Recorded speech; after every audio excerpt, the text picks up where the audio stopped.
Hi, welcome to Sunil Maths tutorial. In this video, we'll learn a theorem, Heaviside expansion formula or a Heaviside expansion theorem from inverse Laplace transforms. Let us see the statement. Let f of p and g of p be two polynomials in p where degree of f of p is less than degree of g of p.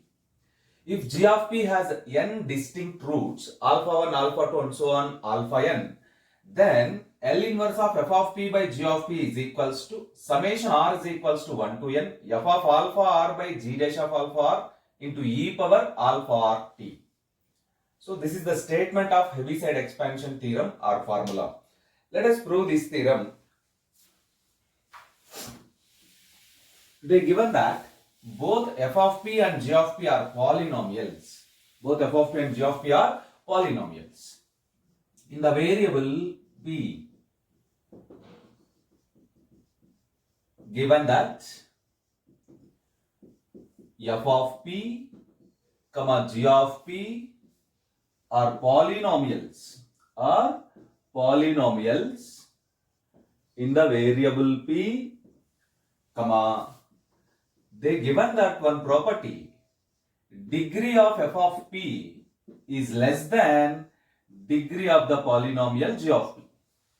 Degree of the polynomial f of p is less than degree of the polynomial g of p. Also they given that the polynomial g of p has small n distinct roots. Alpha 1, alpha 2, and so on alpha n. That is, the polynomial g of p can be expressible in this form: p minus alpha 1, p minus alpha 2, and so on, p minus alpha r, p minus alpha r, and so on, p minus alpha n. Because g of p has n distinct roots, means n different roots, then g of p can be written as a product of n factors. P minus alpha 1, p minus alpha 2, and so on, p minus alpha n. So right. Now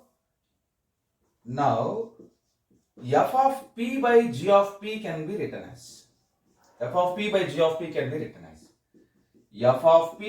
divided by p minus alpha 1, p minus alpha 2, and so on into p minus alpha n. Here all are simple fractions. You observe that every factor is of degree 1. Means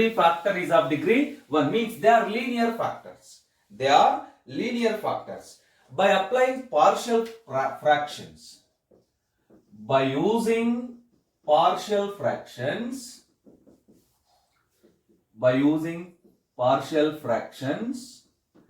we have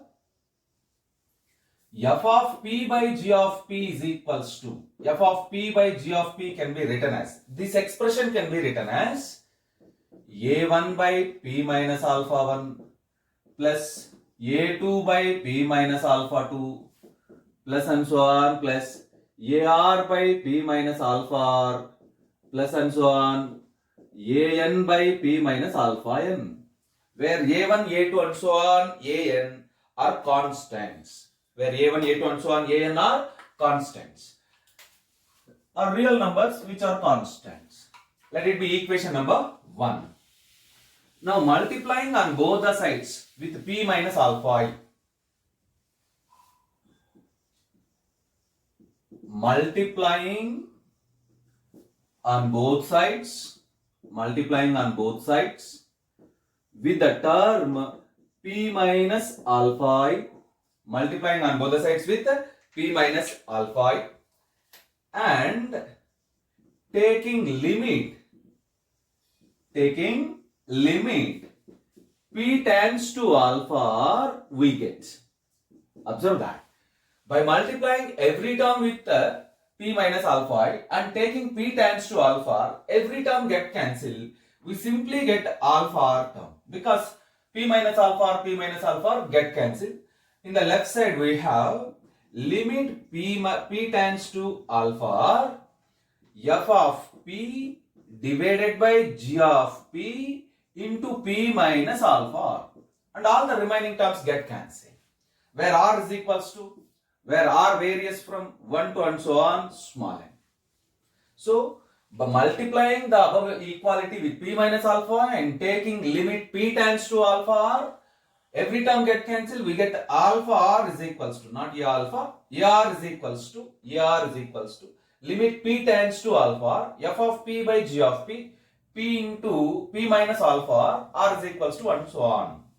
This term can be written as ar is equals to, if you apply limit p tends to alpha, this f of p takes the form f of alpha.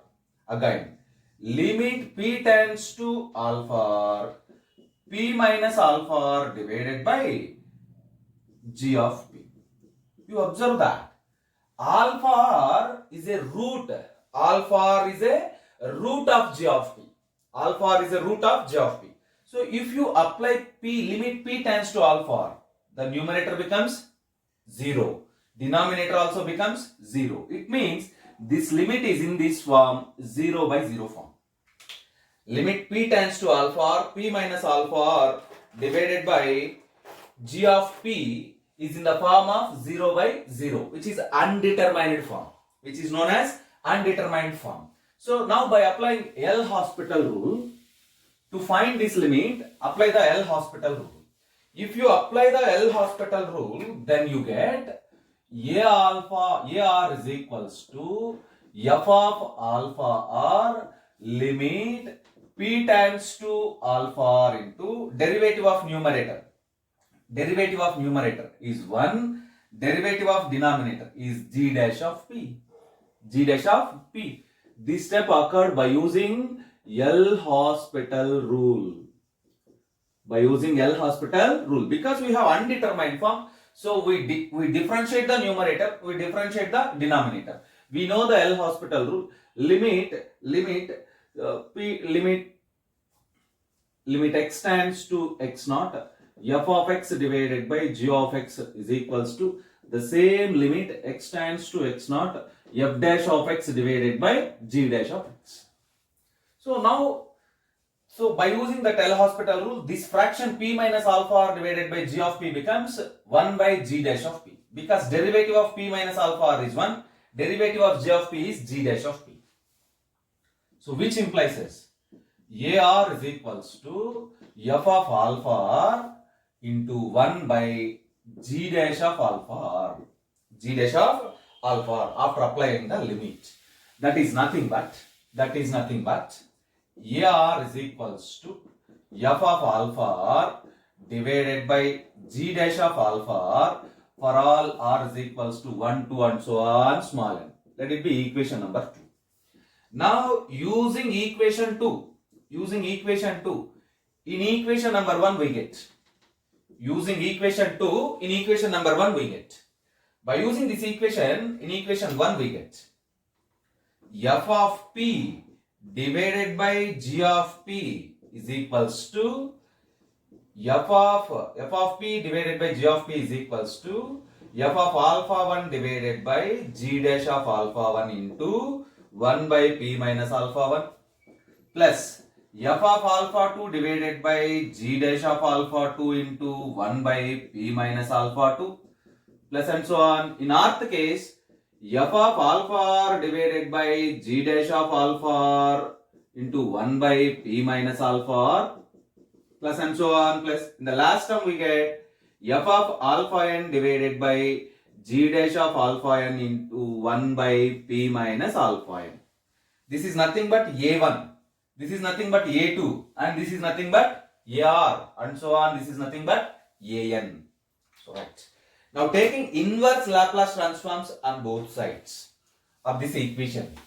Taking inverse Laplace transform on both sides of this expression we get, which implies as L inverse of f of p divided by g of p is equals to f of alpha 1 by g dash of alpha 1 is a constant. So it does not influence our inverse Laplace transform.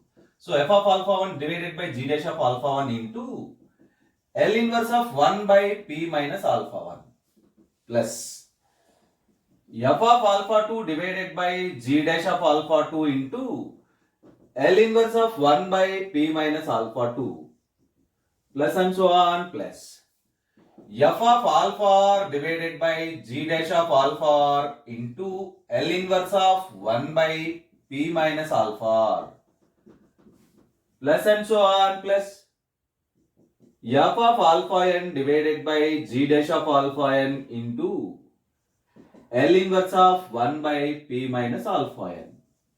We know the formulas. By applying L inverse formulas.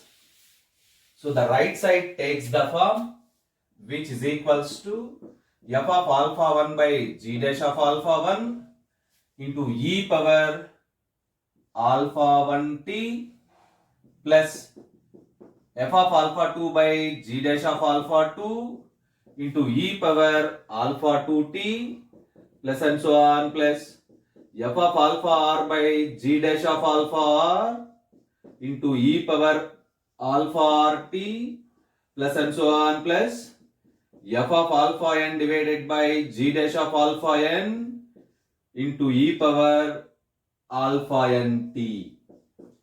By using summation r is equals to 1 to n f of alpha r divided by g dash of alpha r into e power alpha r t. Therefore, L inverse of f of p divided by g of p is equals to summation r is equals to 1 to n f of alpha r divided by g dash of alpha r into e power alpha r t. This completes the proof of the Heaviside expansion formula, which is very important theorem for your end semester examination. Keep learning. Wish you all the best.